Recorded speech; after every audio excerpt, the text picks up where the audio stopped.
تحیت الوضو کے نوافل جب بھی وضو کرے آپ ادا کر سکتے ہیں، لیکن تحیت المسجد کا ایسا مسئلہ نہیں ہے۔ تحیت المسجد صرف ایک بار ہر روز، یہ سنت ہے، بار بار نہیں۔ لیکن تحیت الوضو کا یہ مسئلہ ہے کہ وہ جب بھی وضو کریں آپ اس کی 2 رکعتیں نماز پڑھیں، لیکن ہونی مختصر چاہیے۔ بڑا اہم ترین ٹاپک ہے تحیت الوضو کے نوافلوں کے حوالے سے۔ مغرب کی نماز کے بعد کچھ لوگ نماز یہ نوافل پڑھتے ہیں، کیا اس وقت نفل پڑھنا جائز ہے؟ بعض لوگ جب سورج نکل رہا ہوتا ہے اس وقت بھی پڑھ لیتے ہیں۔ سب سے پہلے تو ان کی فضیلت کا جاننا وہ سب کے لیے ضروری ہے کہ ان کی فضیلت کتنی ہے۔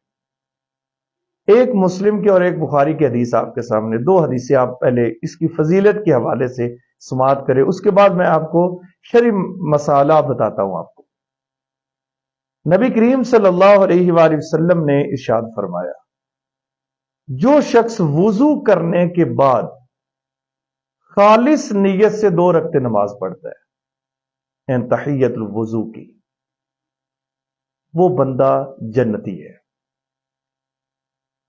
دوسری حدیث جو بخاری کے اندر موجود ہے، نبی کریم صلی اللہ علیہ وآلہ وسلم کو جب معراج کرائی گئی تو آپ نے جنت کے اندر کسی کی چلنے کی آہٹ، قدموں کی آہٹ کی آواز کو سنا۔ آپ نے جب وہ آواز کو سنا تو آپ نے پوچھا یہ کون ہے جو میرے آگے آگے چل رہا ہے؟ بتایا گیا یہ بلال حبشی رضی اللہ تعالیٰ عنہ۔ اچھا، بلال حبشی رضی اللہ تعالیٰ عنہ سے آپ نے جب واپس آ کر پوچھا کہ کون سا تو عمل کرتا ہے جس کی وجہ سے جنت کے اندر تیرے قدموں کی میں نے آواز کو سنا؟ عرض کی حضور جب میں وضو کر لیتا ہوں اس کے بعد 2 رکعتیں نماز پڑھتا ہوں۔ اب دیکھیں اس کی فضیلت کیا ہے۔ یہ عورتیں بھی ادا کریں، عورتوں کے لیے بھی یہ سنت ہے۔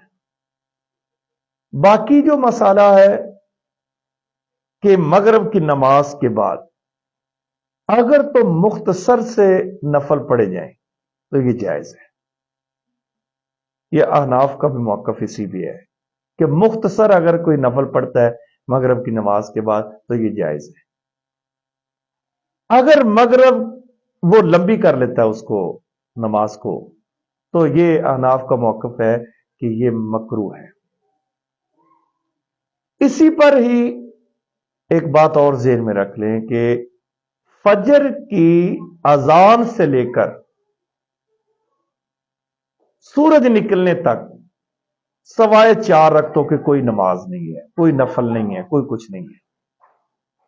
نمبر 1 2 سنتے آپ نے ادا کرنی ہے جو سنت موقدہ ہے، دوسرے فرائض ہے، اس کے علاوہ کوئی نماز نہیں ہے۔